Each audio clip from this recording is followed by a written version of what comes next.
Welcome to Year in Review on Trust TV, where we will be giving you a rundown of the biggest stories that made the headlines in 2021. I'm Nafisa Abdulal.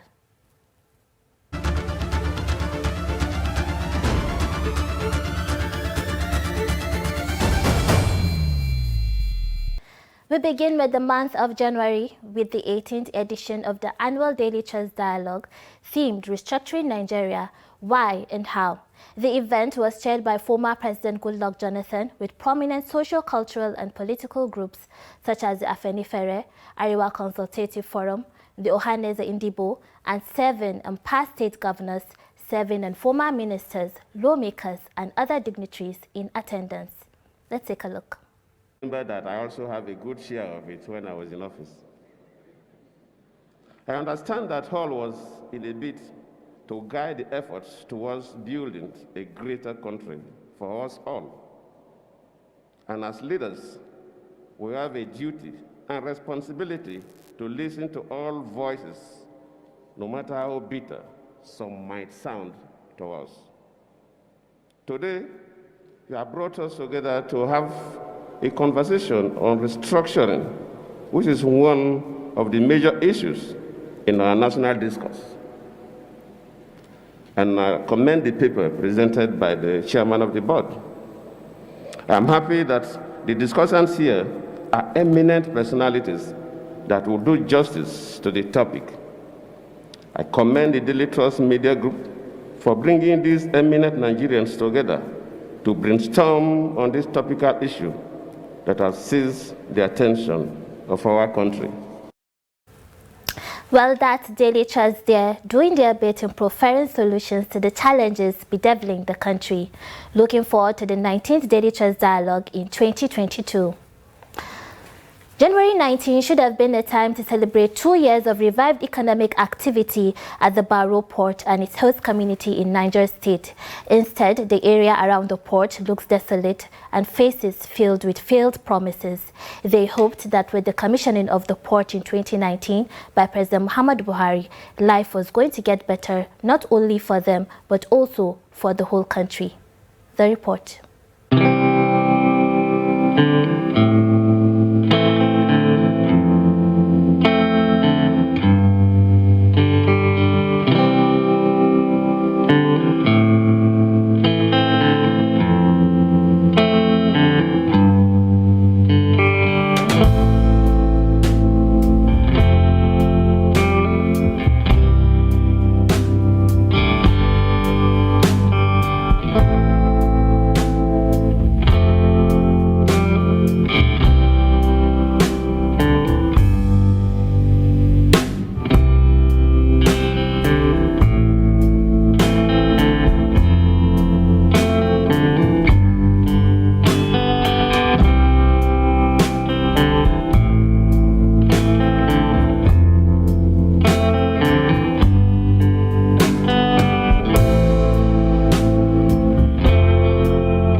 Years after the promise and 2 years after he started completing it and commissioning it,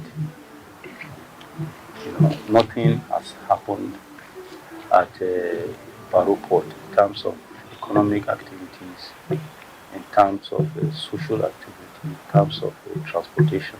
And people were already saying that Barrow Port got stalled, and then when they said they were going to commission it, without even the road leading to the town being constructed, people knew exactly why they were doing that. It was largely political, I must say. Moving on, the month of February came along with a ban on cryptocurrency imposed by the Central Bank of Nigeria to banks in the country to close all cryptocurrency-related accounts. The regulator prohibited all financial institutions from facilitating cryptocurrency payments in the country.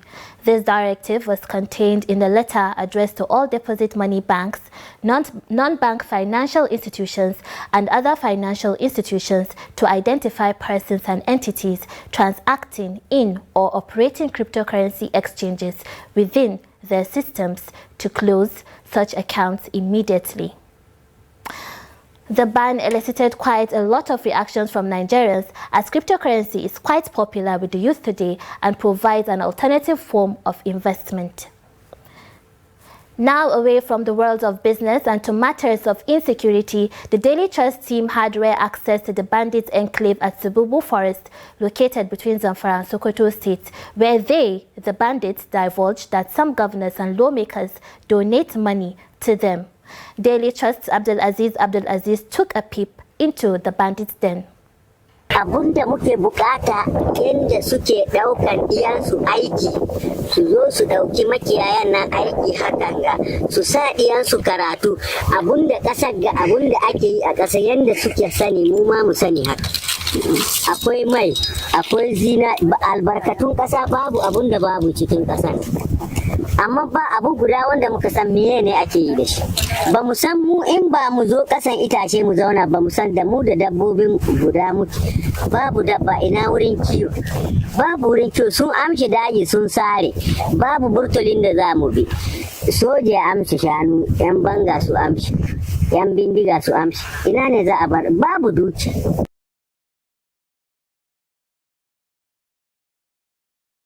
Me yasa ya kawo muke rigima saboda rashin karatu babu karatu dukan muna babu mai karatu guda wanda zai samu ya tahi wata ƙasa ya dan zauno yayi karatu ya dan yi karatu haka nan abu ya dan samu abun da babu mutane masu duk wanda kaga yayi karatu tana yiwa ko wani minista ko wani ma'aikaci na army ya washi mahillata ne wani wanda yake kusa da hukuma ya dan samu karatu kadan amma mu da makiya da muke da ba wanda yake da karatu sannan mutum ko yana da girma ana iya karantar da shi ana iya koya mai aiki doka ta ce su koya mutane aiki su rike su tsare su tsare dukiyarsu babu wannan yanzu nan mu ba mu da tsaro ba mu da wani abun da za mu ci ba mu da abun da za mu kalla babu shi daga mu sai itace sai bindiga da muke rike. Wani shanu gare mu yanzu shanun da sojoji su amshi kana ji su gimba su sas din nan mutanen da suke sas wannan duk sun amshi shanun nan duk shanu sai inda ruwa suke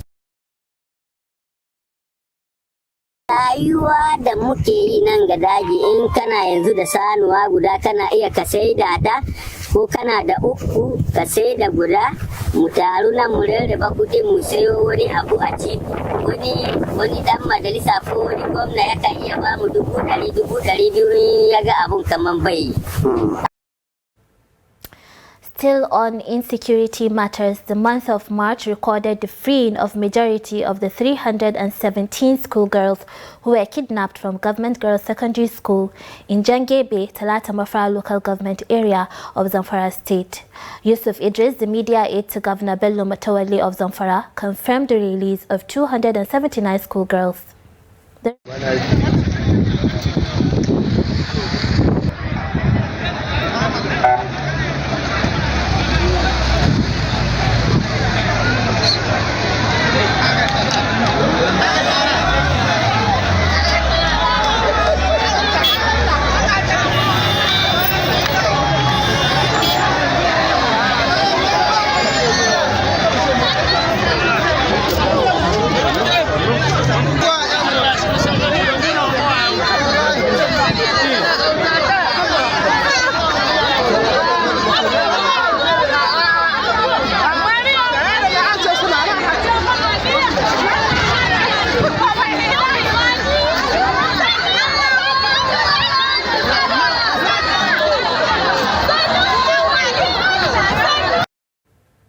We can only imagine the relief of those parents who welcome their children back into the safety of their protection.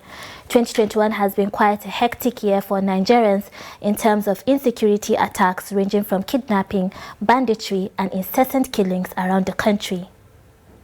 To some light-hearted news, some people wear suits when they are going to the office or some special occasion, and just like them, 24-year-old Zubairu Suleiman dons the suit complete with a shirt sleeve and necktie when out for his business, which is hawking kola nuts. Let's take a look. Sunana Zubairu Ibrahim Suleiman daga Kaduna. ƙaramar hukumar Kauru local government Binawa. Salin nan kuma wannan goro dai na dade ina yi amma ban dade ba, shekara 3 kenan ina wannan sana'a daidai gurgurdu. Na yi makaranta amma na Islamiyya. Na boko ne kawai dai ban samu dama na yi ba, amma kawai dai rashin kuɗi ne ya hana ni shiga na boko. Domin wannan lokaci ba ma na Islamiyya ba ma na boko ba, har na Islamiyya sai kana da kuɗi fa za ka shiga.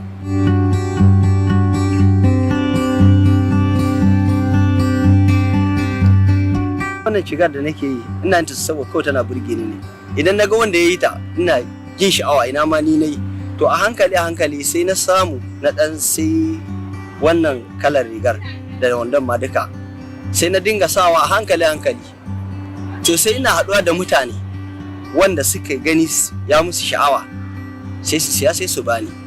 Wannan shigar mutane suna cewa idan na yi ta kamar zan je ofis ko zan je wani guri. So wannan shigar na yin ta ne kawai saboda tana burge ni kuma na ɗaukan ka kasuwa na. Indeed, it's lovely to see passion and a strong work ethic come to play. Moving on to the Nigerian entertainment industry, it was sad news for the Nollywood industry as Nigerian actor and former broadcaster Sadiq Daba, who is best known for his role as Inspector Waziri in the film October 1st, died. Daba passed away on the evening of Wednesday, March 3rd, 2021, after a protracted battle with leukemia and prostate cancer. Sadiq Daba was truly a talent, and his works will continue to leave footprints in the sands of time. The month of April came with a bang for Media Trust, who are publishers of Daily Trust, Weekly Trust, Sunday Trust, Armenia newspapers, as well as its Pan-African magazine, Kilimanjaro, launched its TV station, Trust TV, which began streaming online, starting with the 2-minute Trust TV news summary. Let's take a look. Hello and welcome to Trust News Summary. I'm Nafisa Abdul-Ai. Opinions are divided over President Muhammadu Buhari's call for relocation of the United States Africa Command, AFRICOM, from Germany to Africa over growing security challenges. Buhari made the call in a virtual meeting with the U.S. Secretary of State, Anthony Blinken. While some Nigerians see nothing wrong with calls for help from the U.S., others want cooperation with neighbors strengthened. Hello and welcome to Trust News Summary. I'm Aisha Salihu. The two wives of district head of Zungeru in Wushishi local government area of Niger State, recently kidnapped, have regained freedom after payment of 5 million naira ransom. The district head Mustafa Madaki and his two wives were abducted by some gunmen some weeks ago. It has been quite a roller coaster ride since the inception of Trust TV. A lot of hard work, ups and downs, and giant strides made, especially with the TV station now transmitting on Nightcom Start, on Star Times, online, amongst other platforms. Moving on, the Bring Back Our Girls movement marked exactly 7 years on April 30th on Wednesday, April 30, 2014. Hundreds of women marched through the streets of Abuja, calling on the government to take action to rescue more than 200 girls abducted from a secondary school in Chibok, Borno State. This rally was the first in a series of protests that gave birth to the Bring Back Our Girls movement. The first one, held by Chibok women based in Abuja at the Eagle Square, was dispersed by the police. In this interview, Dr. Manasseh Allen, the Publicity Secretary of the Chibok Development Association, speaks about the frustrations of advocating for the rescue of the Chibok girls 7 years after their abduction. Education director of the Chibok community.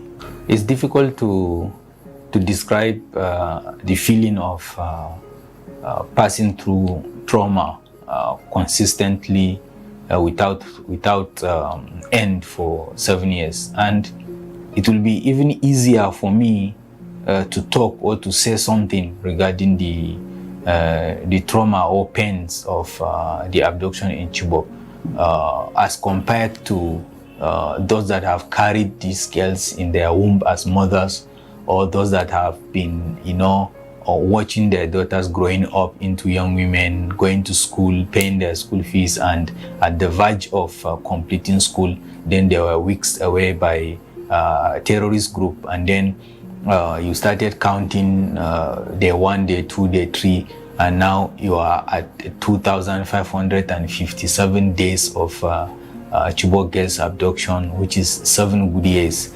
And it's a different thing for you to know that, okay, yes, your daughter is dead, or and she's not coming back, which means you have a closure. But in a situation where you know that your daughter is in the hands of nihilists with apocalyptic ideologies, people that can kill, can maim without, any sense of empathy or sympathy, you will not have peace. We'll be going on a short break, and when we return, Year in Review continues.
Welcome back to the program. To some other news, the month of May ushered in a surprising twist of events as the Kano State Hisbah Command fired the commander of the outfit, Sani Nasiru Barumo, after he was allegedly caught with a married woman at a hotel in the metropolis. The public relations officer of the State Hisbah Board, Lawal Fage, who confirmed this, said a committee was set up to investigate allegations of adultery against Rumo, found him guilty, hence the termination of his appointment. It was reported that Rumo, who led a campaign aimed at chasing out prostitutes from Kano, was reportedly caught with a married woman at a hotel room in the Sabangari area of Kano in February. In the month of June, the Federal Capital Territory Administration placed residents of the territory on high alert following a reported outbreak of cholera, which has claimed 7 lives, with 91 suspected cases recorded so far. Earlier in June, the Nigeria Center for Disease Control said a total of 289 Nigerians have died from the disease between January and June 2021. On 5th June 2021, the Nigerian government officially put an indefinite ban on Twitter, restricting it from operating in Nigeria after the social media platform deleted tweets made by the Nigerian President Muhammadu Buhari, warning the southeastern people of Nigeria, predominantly Igbo people, of a potential repeat of the 1967 Biafran Civil War due to the ongoing insurgency in southeastern Nigeria. The Nigerian government claimed that the deletion of the president's tweets factored into their decision, but it was ultimately based on a litany of problems with the social media platform in Nigeria, where misinformation and fake news spread through it have had real-world violent consequences, citing the persistent use of the platform for activities that are capable of undermining Nigerians' corporate existence. Moving on to the month of July. July came in bearing joy and celebration as the people of Kano State trooped out en masse to welcome their 15th Emir, Aminu Ado Bayero. Emir Aminu Ado Bayero was born in 1961 and is originally from the Fulani Silabawa clan. In attendance were Vice President Yemi Oshibajo, Ibrahim Gambari, Chief of Staff to President Muhammadu Buhari, Aminu Masari of Katsina, and other dignitaries. In a sad twist of events, the Nigerian music industry incurred another huge loss of the year as Nigerian singer Olariwaju Fasasi, popularly known as Sound Sultan, died after battling with a rare form of cancer. He was 44 years old. The Jagbajantis crooner was diagnosed with the disease months back, but unfortunately he lost the battle at last. His death was indeed saddening for many Nigerians and industry colleagues. Moving on to some other news, in the contemporary world of entrepreneurship, Zainab Mukhtar, a young entrepreneur, reveals how reusable pads can reduce environmental degradation. Sanitary pads are a necessity to most women during menstruation. It is said that a woman uses at least 168 pads in a year. Imagine how many pads a million women would use and the impact it would have on the environment. Let's take a look. On the average, a woman uses 168 pads in a year. So if one woman uses 168 pads in a year, that is 168 million pads per million women. 168 million pads is enough to litter the environment and cause harm to it. Hi, my name is Zainab Mukhtar. I am 24 years old. I'm from Kano State, Nigeria. I am a communications expert and I am the CEO of Sustainable Limited.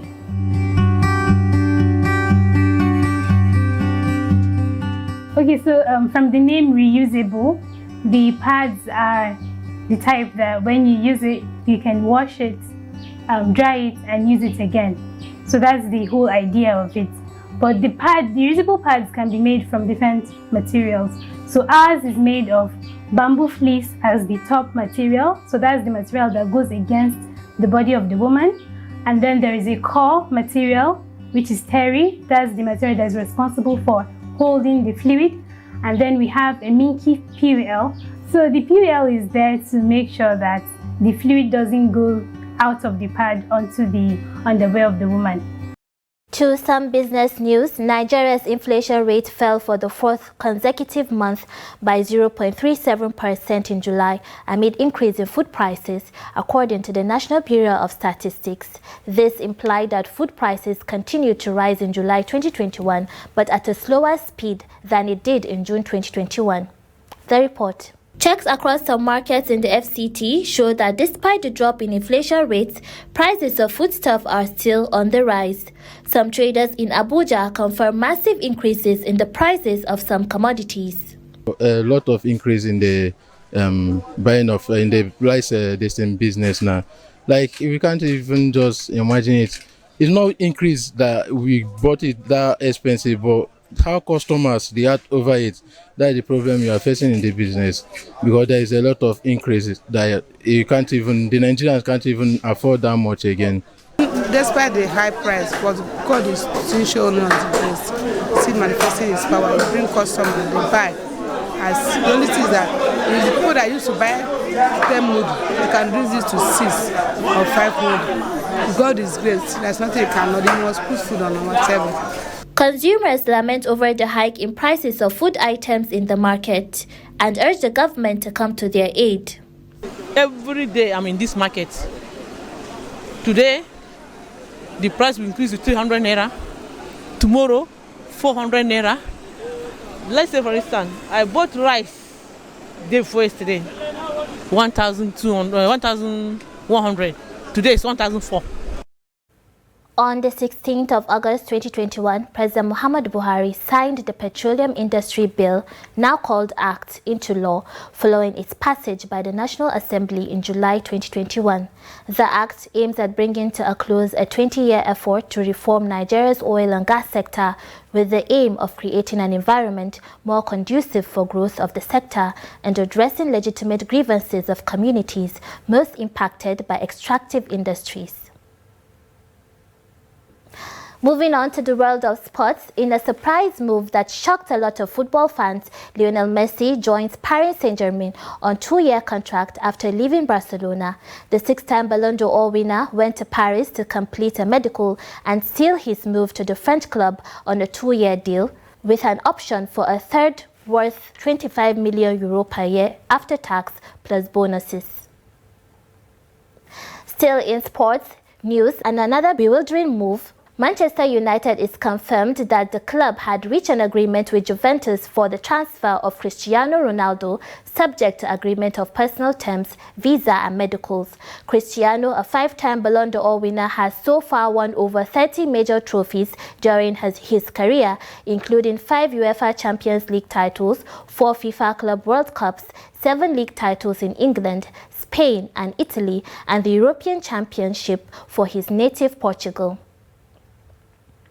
Moving on, Trust TV's Far and Beyond documentary team uncovers the reality behind the age-long Mambila hydroelectric power station, bringing to bear the hidden secrets about one of the most controversial projects ever embarked on by the federal government in Nigeria. Let's take a look.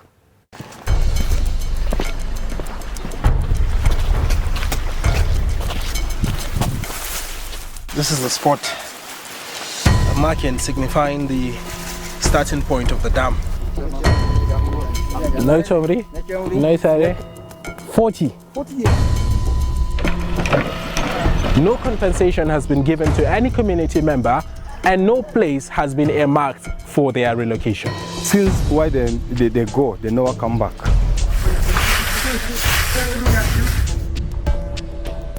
And this is where the hydroelectric power dam is supposed to be constructed. But for many years, the story has remained the same.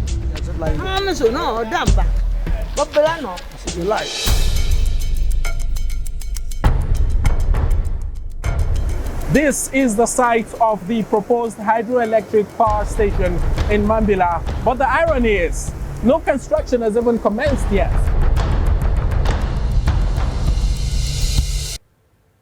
That is investigative journalism at its finest. You can catch the full documentary on our YouTube channel at Trust TV News. This is still the Year in Review on Trust TV. We'll be going on a short break. Do stay with us.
Welcome back to the program. If you're just joining us, this is still the Year in Review on Trust TV.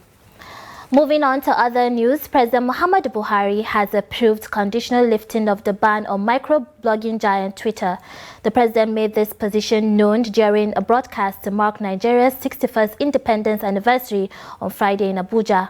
According to him, the presidential committee he constituted, along with its technical team, to engage Twitter to explore the possibility of resolving the issue that led to the suspension of Twitter activities in Nigeria, has successfully addressed a number of key issues.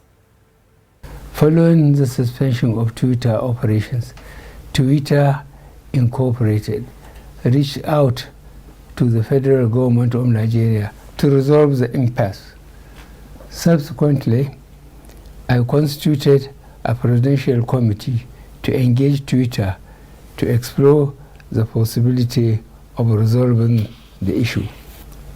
The committee, along with its technical team, has engaged with Twitter and have addressed a number of key issues. These are A, national security and cohesion, B, registration, physical presence, and representation. C. Fair taxation. D. Dispute resolution. And E. Local content. Following the extensive engagements, the issues are being addressed, and I have directed that the suspension be lifted, but only if the conditions are met to allow our citizens continue to use the platform for business and positive engagements. As a country, we are committed to ensuring that digital companies use their platform to enhance the lives of our citizens, respect Nigeria's sovereignty, cultural values, and promote online safety.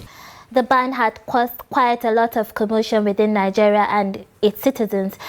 Some say apart from the platform being a medium for interacting with friends and getting latest information, it is also a means or source of livelihood for many Nigerians. Moving on to business matters, security, health, power are basic amenities which should be easily accessible and made available for every human. The 2022 appropriation bill proposed by President Muhammadu Buhari had 1.14 trillion naira allocated to Ministry of Defense, 875.9 billion naira allocated to Ministry of Education, 711.3 billion naira allocated to Ministry of Health, 291.4 billion naira allocated to Agriculture and Rural Development, and 301.3 billion naira allocated to the Ministry of Power. The House of Representatives and the Senate had raised President Buhari's proposal of 16.3 trillion naira to 17.1 trillion naira before eventually passing it. President Muhammadu Buhari on December 31st signed the budget into law. Moving on, sachet water sellers in Abuja have announced a major increase following a trend of constantly rising prices of goods and services as Nigeria battles high inflation. A 50 cl sachet sold for 10 naira in Abuja before now is being sold at 20 naira, while a bag sold for 120 naira is now sold for 250 naira. As the producers under the Table Water Producers Association of Nigeria say they have imposed an increase due to rising production costs. Trust TV's Aisha Salihu reports. Amidst rising prices of food items and other commodities in Nigerian markets, sachet water, popularly known as pure water, has joined the list of commodities whose prices have gone up. Manufacturers lament the rising production costs, which led to an imposition of a price hike. Echezona Chukwuma, a manufacturer of table water, highlights the challenges faced during the course of production. Most of the materials that we use in producing the water, the nylon, even the cylinder that we use in printing it, most of them are imported. The cost of dollar keeps rising, so the cost of materials too, they keep rising. And our workers too, some of them are also demanding a little increase so that they'll be able to meet up with the current increase of everything in the market. So that's basically the major thing that is causing the hike in price. You buy materials today, by the time you go tomorrow, you are not sure you get it. You definitely get it at a higher price. So we keep spending more to produce. So it's affecting us. Even the hike in price is just to be able to meet up with being sure that the water is available, not that we are benefiting anything from it. It's just to meet up the cost of production. However, some consumers narrate the effect of the price hike on sachet water while appealing to manufacturers and the relevant regulatory bodies to reduce the purchasing costs. Over 50 bags they brought this morning. It's only two that have been sold out, but we have been selling the bottled water frequently since all those while. So now my own view is that they should go back to the drawing board. Those so-called union or the organization, they should go back to the drawing board and know the real reason why they added the pure water. A Kano-based blind man, Uhuru Abdulhamid, has been offered an offer of appointment into grade level 7 of the Kano State Civil Service. This followed his recent graduation from the Aminu Kano College of Legal and Islamic Studies, where he obtained his NCE in English and Political Science. In this report, Trust TV correspondent Idris Jibril met with Uhuru Abdulhamid in his home and school.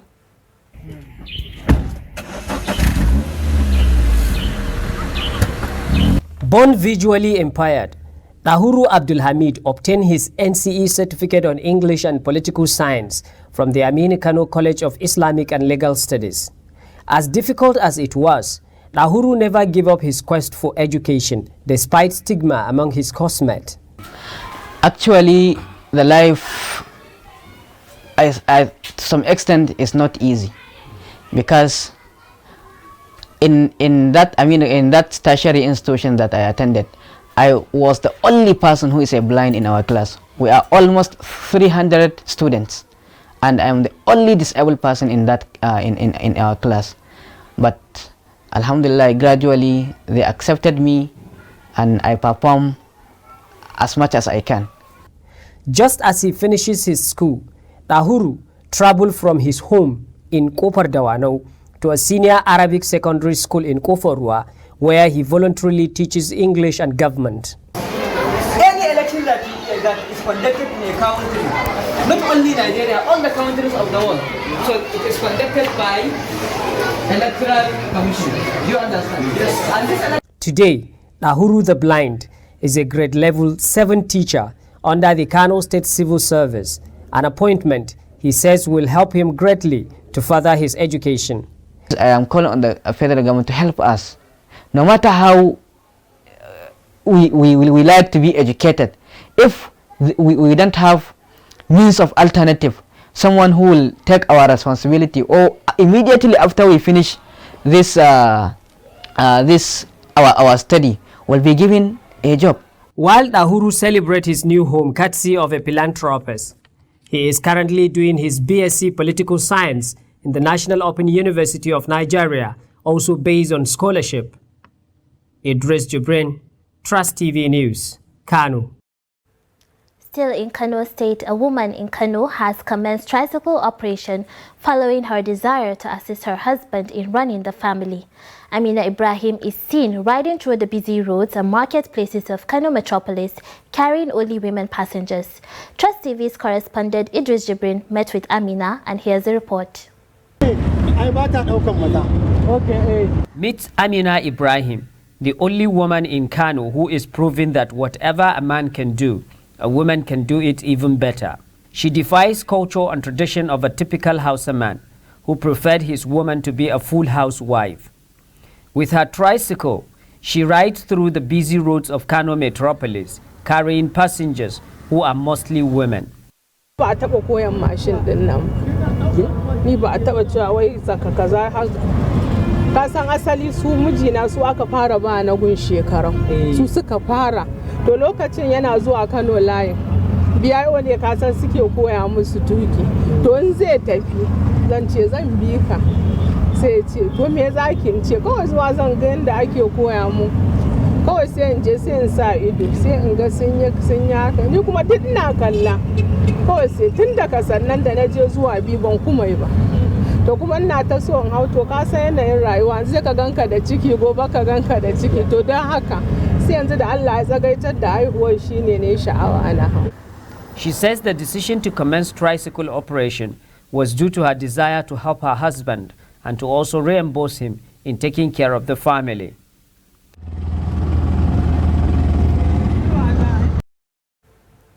The death of Abubakar Shekau, the brutal leader of Boko Haram, marks the end of a chapter on the insurgency in Nigeria. In this exclusive documentary, Trust TV's Gaza Yakubu speaks with Falmata Abubakar, mother of the deceased Boko Haram leader, who says it is a thing of regret for her to know that she gave birth to a child who caused pain to 1 million of others. Let's take a look. The killing of Mohammed Yusuf was deliberate. To me, it was deliberate to ignite a war.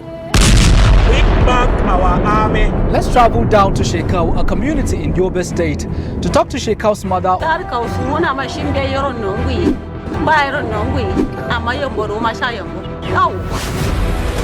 think there is an element of truth that Abubakar Shekau is indeed dead this time around. You have Boko Haram, your children are Boko Haram, every household has Boko Haram. So zai buga lissafi in za ka shiga take za ka shiga.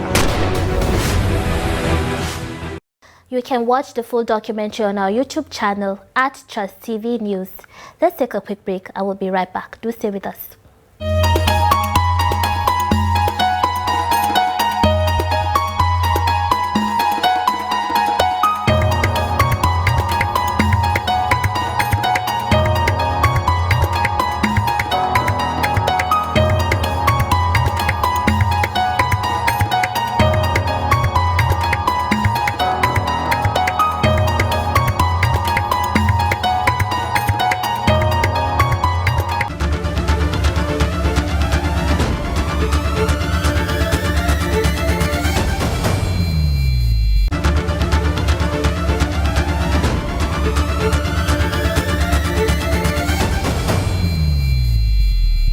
Welcome back to the program. This is still Year in Review on Trust TV. To other news, the year 2021 is one of the most challenging years Nigeria has faced in terms of insecurity. No fewer than 3,125 innocent persons were killed and 2,703 abducted by bandits in northern Nigeria in the last 11 months. The figures were obtained from the Nigeria Security Tracker, a project of the Council on Foreign Relations, an American think tank, as well as quarterly reports released by the Kaduna State government from January to September. According to the latter, no fewer than 888 people were killed and 2,553 others kidnapped in Kaduna State between January and September 2021.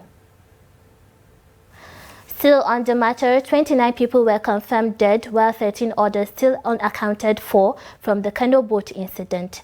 Trust TV correspondent Idris Jibrin visited Magwai local government and files this report. On Tuesday, November 30th, 2021, a group of men, women and children, numbering 49, were said to have left Badau village to Bagwai town, where they are attending Maulud. Lodi daga can karamar hukumar Bagwai Badau kenan. Yawa za su zo nan karamar hukumar, za su hauro nan karamar hukumar Bagwai, za su je a bisa kan Maulidi, za su je ziyara can karamar hukumar dawakin tufa. Wannan abu ya faru. Halfway inside this river, their boat was said to have capsized, killing 20 on the spot. Further search and rescue exercise recovered 9 other victims. We rescued about 20 people unconscious, then 7 of them alive, and conveyed them to General Hospital for medical attention. These people are mostly friends and relatives of the victims who are either still inside the river or have been removed for burial. They said the water transportation is the easiest and safest means of transportation for them around this part of Kano State, but there are inadequate modern boats for that purposes. Sani mu biki ne na haduwa da nan garin da nan zumunci ya haɗu, to biki ne ta so ne suna ne ɗaurin aure shine wannan ba zan iya tabbatawa ba. Suka yi ɗebo ka ba irin kamar yadda gwamnati ta tsara nata ba. Misali kaga mu namu nan kaga ice ne sai su je sai su yi lodi wanda ya wuce ka'ida, magana ta gaskiya, kuma a zubo mata da yawa.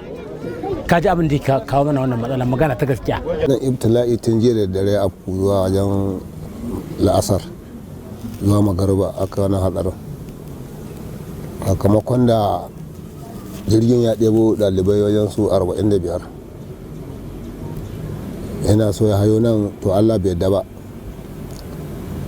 Allah ya kawo ƙara kwana gaba ɗaya suka abin nan suka rasu. Meanwhile, the Kano State Fire Service confirmed that officials of the agency will continue to remain on site until the remaining victims are recovered. Idris Jibrin, Trust TV News, Kano. Niger State is facing persistent bandit attack almost on a daily basis, disrupting livelihood and economic system of the people. However, residents of Shiroro still converge on weekly market despite collapse of security in the area in recent times. Zainab Bala visits Kwata Market in Shiroro local government area of the state, which is one of the hotbeds for bandit attacks. Minerals nake sayarwa da kunu da montina da fanta. A gaskiya a ranar ta yau gaskiya nakan sayar da minerals crate 4-5, amma wannan ranar almost 1 crate ban sayar ba cikin yanayin da muke.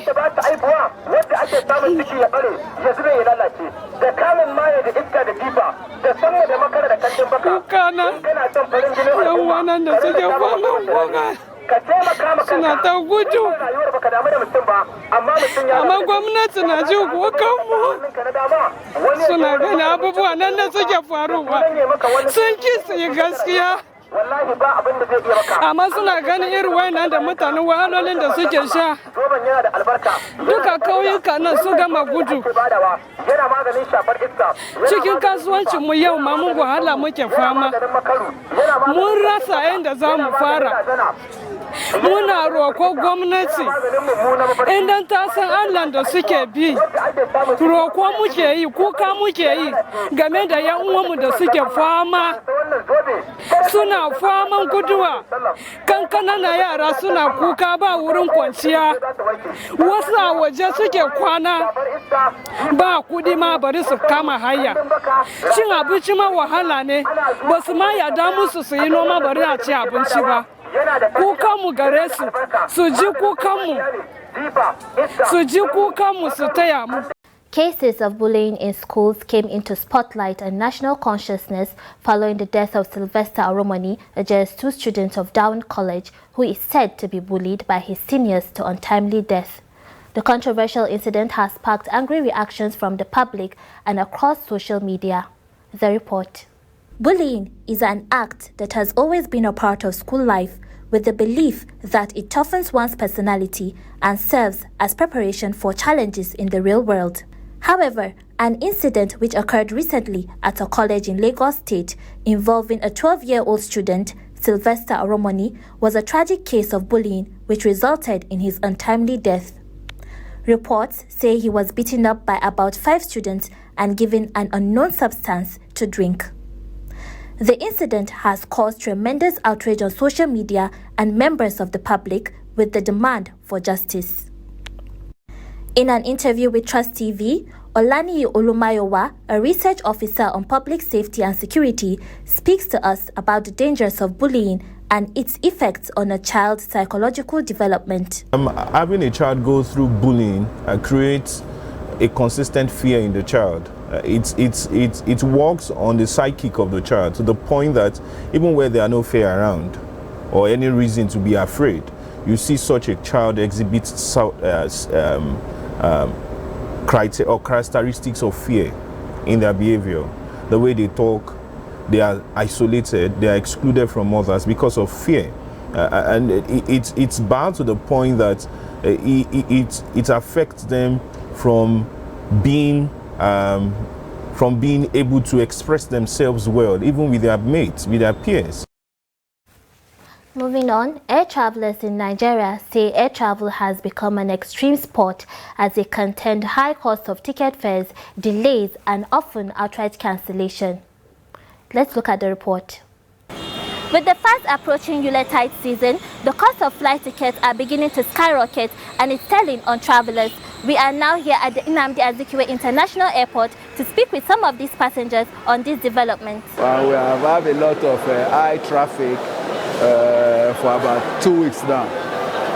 This should be the consequence of the insecurity along the road. And based on that, it becomes an opportunity for the airline to hike their price. Though we have a lot of other new aircraft that are just coming. Ordinarily, when new aircraft come, price tends to go down because of competition. But now, whether you are coming, even if you come with Mulue, now the price is as high as 100,000. smuggling has continued to take its toll on the nation's economy, leading to a total collapse of the local textile industry as manufacturers struggle to compete with cheap imports. Trust TV's Ayuba Ilya visited Nigeria's border with Benin Republic, Seme, to investigate the activities of smugglers and how it affects textile manufacturers in the country. This is Niwa Jetty on the Lagos Island. Across, you would see Apapa Port just over there. From this point, you could travel to as far as Ghana and indeed other parts of the world. Porto Novo is just right across in Benin Republic. We're about to embark on a trip to Badagry and further proceeding to Seme border, where we'll have a sense of what happens in a typical Nigerian border.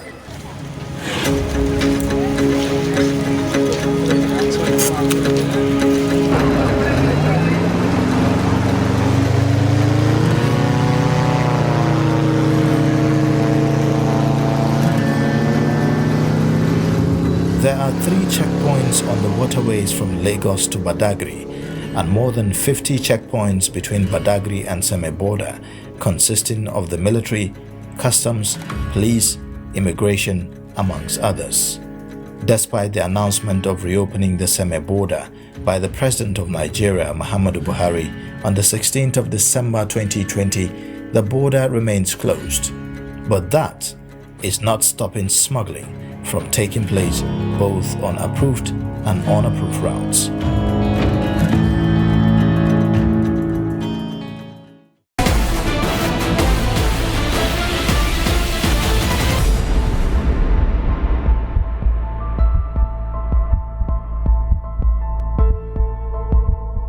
On arrival at the Seme border, we were inundated by persons willing to carry us across the border without clearance by the immigration and other security officials at the border station.